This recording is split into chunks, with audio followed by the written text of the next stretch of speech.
Salut tout le monde, j'espère que vous allez bien. Bienvenue sur le monde de Lumpy. Aujourd'hui, nous allons monter un Lego.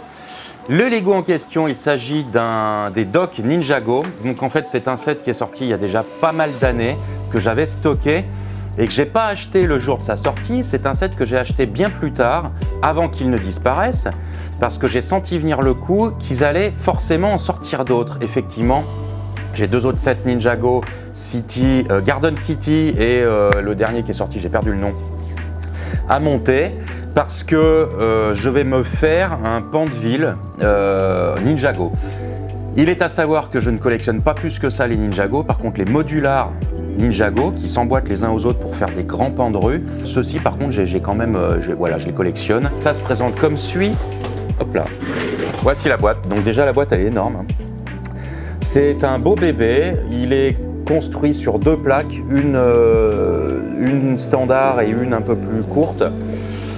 Et voilà la chose. Donc on va vraiment kiffer. Perso, je pense que je vais bien kiffer. Il y a un truc qui m'a impressionné quand j'ai ouvert la boîte, c'est quand même l'épaisseur du manuel. On est en droit de se demander combien de temps on va passer sur ce montage. Pour ma part, j'ai monté le set sur plusieurs jours. Je pense qu'au total, je suis sur 6 à 8 heures de montage. J'ai pas calculé exactement, mais c'est quand même une boîte qui est assez lourde en termes de temps à passer dessus. Donc si vous êtes motivé, vous pouvez vous taper ça sur un week-end, mais franchement ça vous crève intellectuellement. Franchement, ça demande quand même pas mal de concentration. Il y a des montages et des combinaisons de pièces qui peuvent être parfois redondantes. Donc intellectuellement c'est fatigant, c'est pour ça que j'ai préféré en faire un petit peu tous les jours pendant plusieurs jours plutôt que de monter ça d'une traite. Quoi qu'il en soit, je suis relativement content de ce montage, notamment pour la multitude de détails. Regardez cette petite casse-bas d'apothicaire avec des journaux. Alors, ce qu'il faut savoir, c'est que les détails qui sont à l'intérieur ne sont malheureusement pas visibles quand on est à l'extérieur. Il faut vraiment enlever les cases pour voir tous ces détails. Ça, c'est ce que je trouve un petit peu dommage. Mais c'est vrai que pour l'intérêt de jeu, c'est quand même super sympa. Demain, vous voulez par exemple faire un roman photo Lego avec peut-être des prises de vue à l'intérieur des bâtiments.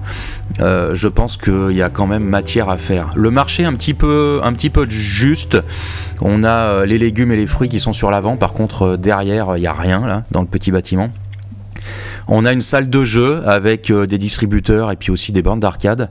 Ça, j'ai trouvé ça hyper détaillé. Donc, c'est redondant à monter. Par contre, au niveau des détails des habitations, là, on est vraiment dans du lourd. C'est Ninjago, c'est à chaque fois c'est comme ça, hein. Surtout sur les gros sets. Regardez celle-ci, ça c'est le dojo. Super sympa avec les armes qui sont accrochées au mur. Vous me direz en commentaire ce que vous en pensez. On a une espèce de petit musée aussi au rez-de-chaussée à ce niveau-là. L'avantage de ce set, c'est qu'il est aussi bien sur l'avant que sur l'arrière. C'est-à-dire que les designers n'ont pas oublié l'arrière du bâtiment. On va voir ça après. Les portes s'ouvrent. Là, on a un distributeur de boissons. C'est quand même rempli de détails. Vous pouvez accéder à cet appartement par l'avant. Alors je galère un petit peu parce que je tiens la caméra aussi. Et vous voyez la cuisine avec les manomètres de la cuisinière. On est vraiment dans du très beau, hein. Là c'est l'arrière du set avec notamment une canne à pêche et un crabe qui est accroché dessus. Vous voyez que l'arrière n'est pas oublié et on a même une cache. Dans ce set, on a 13 personnages. On en a un qui va sur la barge, on a un enfant, quelqu'un qui porte des poissons, une maman avec son bébé et son biberon, une mamie. On a aussi des antagonistes, hein, donc les ennemis des Ninjago. On a aussi une petite barge qui me plaît bien et qui peut se ranger à côté de l'escalier juste derrière là. On a le ponton en bois avec une petite grue mobile. Ça, au niveau détail, on est super bien. On a aussi les tonneaux. Et comme vous pouvez le voir, le set est quand même très très joli.